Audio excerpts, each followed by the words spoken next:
very close. I loved it. To be you. Very, very well. The energy. Sundance London has never had this type of energy before. Do you realise what you guys have just brought? No, I mean, I'm not bringing much. I mean, these guys, they're just infectious. I know I couldn't make it to Sundance for the premiere out there, but I had lots of friends there, and they were texting me, and they were like, these Kneecap boys are just incredible, and they're taking over the whole festival. They've just got that infectious energy. They bring a lot of positivity. They're smart, they're funny, and they're hugely talented.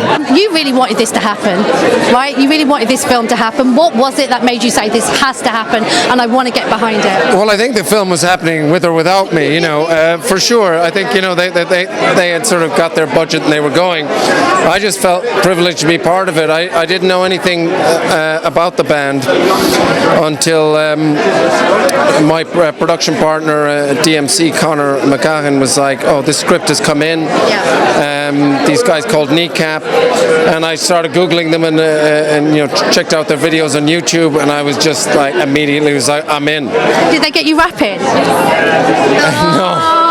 Thank God, because that would have been embarrassing for everyone. Recently, you've been making films that I just feel like are completely different, and it makes me think you genuinely love doing different things, right? Well, I just try, try and work with interesting people, and like I say, with these guys in Kneecap, when I looked at their videos on YouTube, I was like, these guys are authentic, they're real artists, and I just wanted to be a part of it because I think, it's such an inspiration for younger people to see what these guys are doing.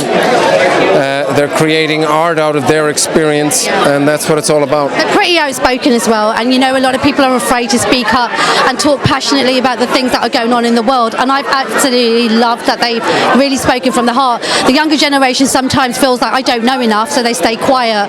Well, I find the opposite, actually. When I see the younger generation today, I'm like, my God, they're so mature. I was such an idiot. I still am, but I mean, I was more of an idiot. They're impressive, and I think there's so much information coming towards young people today.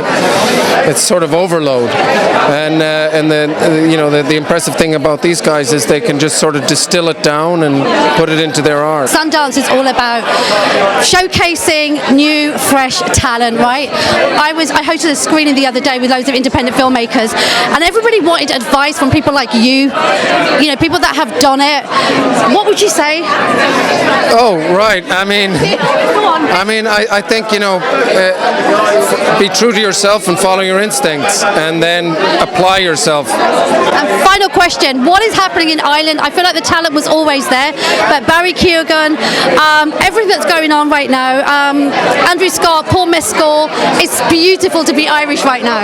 Well, it's for a small, the size of the country, I think, one of the things that we're most successful at is in the arts, from poets to songwriters to actors. I mean, really, back in the day, it was like Liam Neeson, Pierce Brosnan, then Colin Farrell came through, look at Kieran now at the moment, we've always been good at that, I think. Absolute pleasure. You rock. Thank you for all the pleasure on screen. I've loved watching you. Thank you.